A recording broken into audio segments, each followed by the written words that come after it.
Guys, ito yung pinakabago natin kay Honor, si ating Honor X6C Seren Ma'am. So ito guys, 6999, naka less 500 po yan.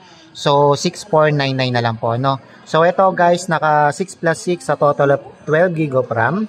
Tapos 256 na po yung kanyang internal storage. Ayan siya. Tapos mga Seren Ma'am, 5300 mAh po yung kanyang battery.